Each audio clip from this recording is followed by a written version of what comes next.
Kabarin. Kabar. Terkabar.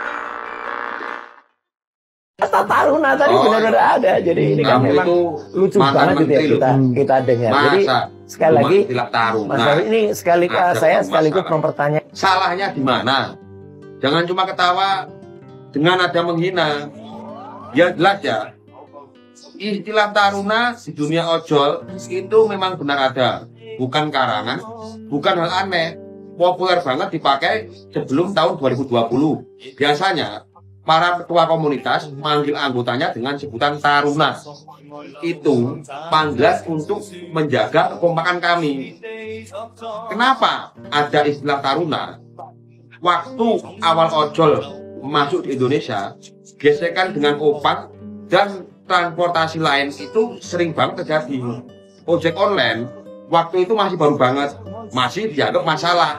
Nah, di tengah situasi panas itu, istilah Taruna dipakai untuk nyatuin driver biar solid, biar militan, biar bisa saling jaga. Justru kalau ada yang pakai istilah Taruna, itu tanda dia benar-benar tahu lapangan, tahu sejarah ojol.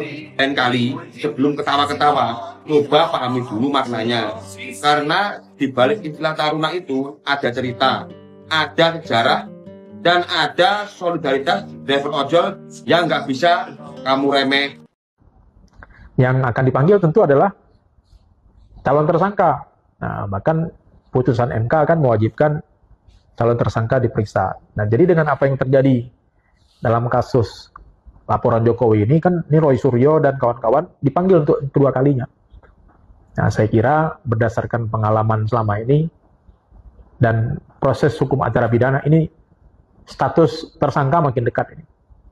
Atau kalau penyidik beranggapan saksi-saksinya tadi tidak meyakinkan, alat buktinya tidak meyakinkan, penyidik akan menghentikan perkara ini karena dianggap bukan tindak pidana atau dianggap tidak cukup bukti.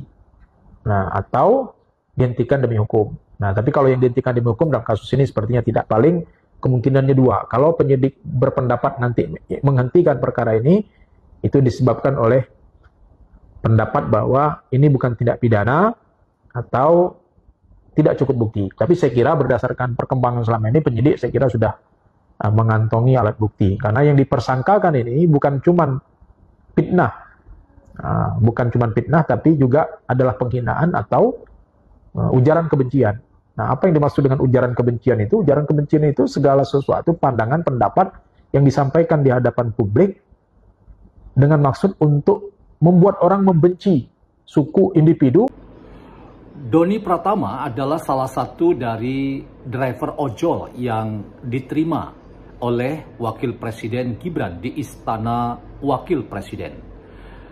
Apa yang ia sampaikan dalam sebuah diskusi yang Anda bisa temukan di media sosial kita, bahwa ia sangat prihatin dan menyesalkan bahwa ada statement-statement, pernyataan-pernyataan yang justru datang dari para akademisi yang Anda tahu orang-orang itu seperti Roy Suryo dan Refli Harun yang justru melukai hati para ojol termasuk dirinya.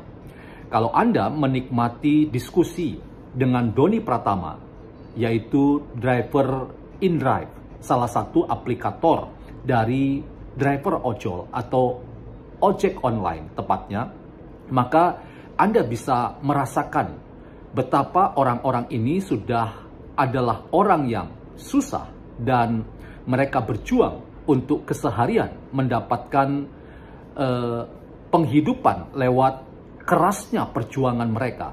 Tetapi karena ada framing yang sengaja dimainkan dan mereka kemudian diragukan apakah asli atau palsu diri mereka sebagai driver ojol, maka seorang Doni Pratama mengatakan bahwa janganlah melakukan tindakan dan pernyataan yang justru dapat membuat nasib mereka itu semakin sulit ketika mereka tidak leluasa lagi untuk mencari pelanggan yang akan menggunakan jasa mereka, oleh karena mereka selalu ditekan dengan pertanyaan-pertanyaan yang membuat mereka pada akhirnya tidak leluasa lagi menarik ojek online.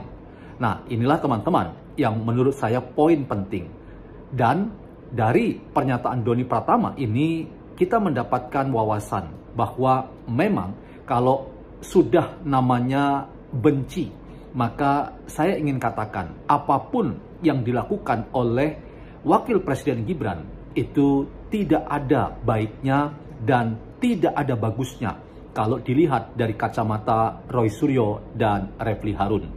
Mereka terlalu busuk hatinya dan pikirannya, dan karena itu apa yang dilakukan oleh Wakil Presiden Gibran ketika menerima sejumlah driver ojol itu kemudian dikata-katai dengan kalimat ojol-ojolan atau ojol kinclong, dan mereka semua mencoba menekan secara politik Wakil Presiden yang telah menunjukkan kinerja sebagai pembantu presiden yang sebaik-baiknya. Teman-teman silakan nonton video itu secara lengkap, secara utuh, supaya kita sekali lagi berulang-ulang saya katakan kita tidak gagal paham, tidak salah paham, karena gagal paham, salah paham itu adalah jendela atau pintu untuk kita menjadi orang yang nyinyir dan kemudian tidak bisa berimbang dalam memaknai sebuah informasi.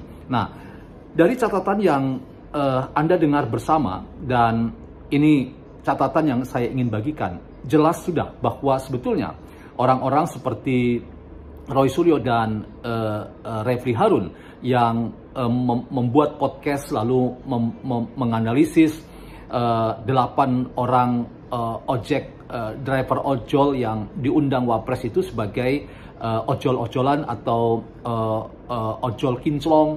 Ini sesuatu yang sangat melukai, dan kita sudah dengar bersama bahwa beberapa pernyataan dari driver ojol yang diundang itu sudah memberikan klarifikasi bahwa jangan remehkan mereka, seolah-olah mereka driver ojol orang-orang yang tidak seberuntung Roy Suryo atau Refli Harun yang tidak bisa memakai motor, memakai pakaian yang baik, jadi pakaiannya harus lusuh, kotor, lalu kemudian mereka tidak mempunyai susunan kalimat yang baik karena mereka tidak sekolah.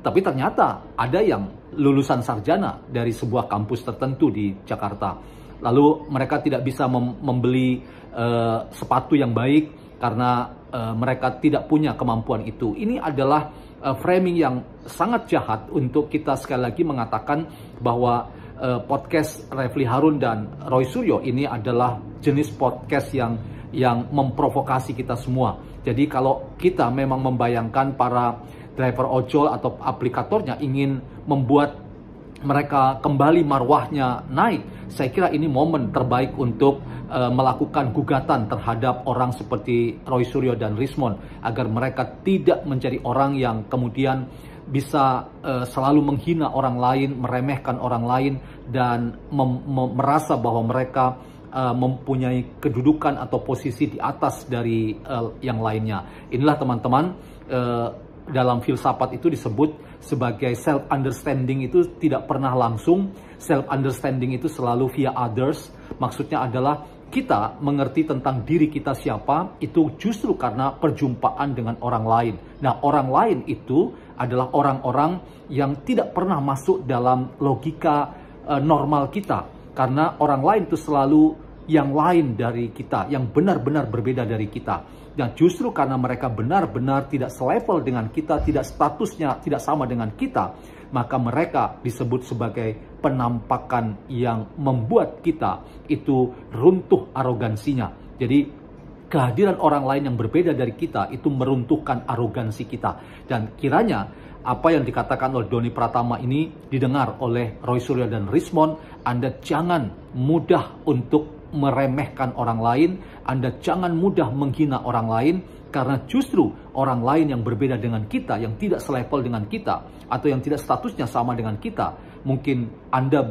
bersekolah, lalu Anda katakan bahwa driver ojol itu orang yang tidak bersekolah, pendidikannya tidak sama dengan Anda, seolah-olah mereka itu sumber masalah. Saya ingatkan kepada Anda, justru Anda harus mulai sadar bahwa kita mengenal diri kita itu justru karena kita bertemu dengan mereka yang berbeda dalam banyak hal dengan kita. Jadi sekali lagi saya dukung para driver ojol untuk mempersoalkan ini, agar ini menjadi pembelajaran buat kita semua, agar orang-orang seperti Roy Suryo dan Refly Harun tidak menebar fitnah yang sangat melukai hati para driver ojol yang berjuang untuk kemanusiaan. Paling tidak mereka ingin survive bagi mereka sendiri, termasuk mereka ingin survive bersama keluarga mereka masing-masing. Jadi dukung para driver ojol mempolisikan Roy Suryo dan Refly Harun.